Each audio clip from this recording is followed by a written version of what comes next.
ಬಯೋಶಾಸ್ತ್ರಿ ಚಾನಲ್ಗೆ ನಿಮ್ಮೆಲ್ಲರಿಗೂ ಸ್ವಾಗತ ಸುಸ್ವಾಗತ. ನೋಡಿ ಕಲಿ ಕೇಳಿ ತಿಳಿ.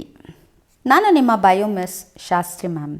ಸೊ ನಾನೀಗ ವಿಡಿಯೋ ಲೆಕ್ಚರ್ ಸೀರೀಸ್ ಸ್ಟಾರ್ಟ್ ಮಾಡಿದ್ದೀನಿ. ಕ್ವೆಶನ್ ಬ್ಯಾಂಕ್ನ ಸಾಲ್ವ್ ಮಾಡ್ಸೋಕ್ಕೆ ಕರ್ನಾಟಕ PU ಬೋರ್ಡ್ ವೆಬ್ಸೈಟಲ್ಲಿದೆ ನಿಮಗೆ ಈ ಕ್ವೆಶನ್ ಬ್ಯಾಂಕು.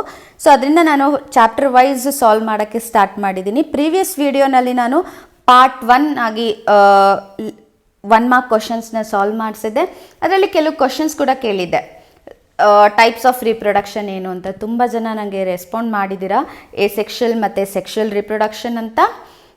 ಹಾರ್ಸ್ ಇದು ಲೈಫ್ ಸ್ಪ್ಯಾನ್ 30 to 40 years, ಕೆಲವರು 25 to 30 years ಅಂತ ಹೇಳಿದ್ದೀರಾ. 50 to 60 years ಅಂತ ಕೂಡ ನನಗೆ DM ಮಾಡಿದ್ದೀರಾ. So it is approximately 25 to 30 years even if you google it. So ಕೆಲವೊಂದು ಡೊಮೆಸ್ಟಿಕೇಟೆಡ್ ಹಾರ್ಸು 50 to 60 years ಕೂಡ ಸರ್ವೈವ್ ಆಗಿದೆ. ಮತ್ತು asexual reproductionನಿಂದ ಆದ ಆಫ್ಸ್ಪ್ರಿಂಗ್ಸ್ನ ಏನಂತ ಕರೀತಾರೆ ಅಂತ ಕೇಳಿದ್ದೆ. That is clones. So let's begin to this video without any delay. So offsprings obtained from asexual reproduction are called clones. Why? So this is a application level question. So if you have not go through my video, the different types of questions, that is application, knowledge, understanding and skill based. So please check out the type of question. I have given the link in the description below. So this is a application question. So the answer for this question is, because they are morphologically and genetically similar individual, they are called as clones. So ಇಲ್ಲಿ ನಿಮಗೆ question ಅರ್ಥ ಮಾಡ್ಕೊಳ್ಳಿ ಮಕ್ಕಳೇ. ಆಫ್ಸ್ಪ್ರಿಂಗ್ಸ್ asexual reproduction ಇಂದ ಬಂದಂಥದ್ದನ್ನು ನಾವು clown ಅಂತ ಕರಿತೀವಿ.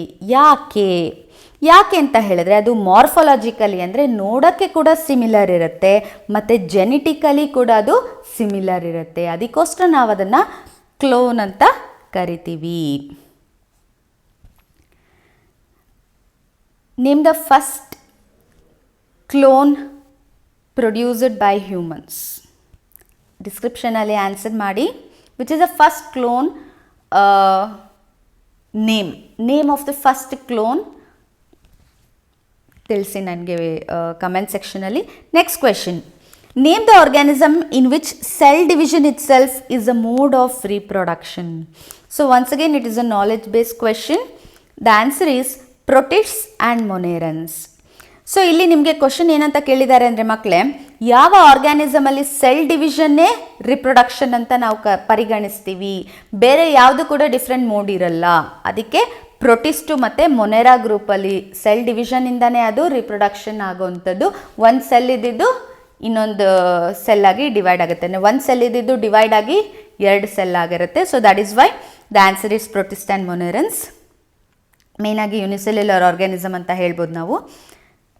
Next, name the asexual reproductive structure in Penicillium. It is a knowledge based question. Once again, the answer is conidia. So ಇಲ್ಲಿ asexual reproductive structure of Penicillium ನ ಏನಂತ ಕರಿತೀವಿ ಅಂತ ಹೇಳ್ತಾರೆ. ಸೊ ಅದು conidia. So I'll ask you one question.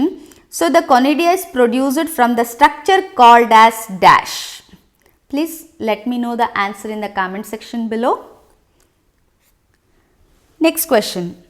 Name the asexual reproductive structures in Chlamydomonas. Once again it's a knowledge based question.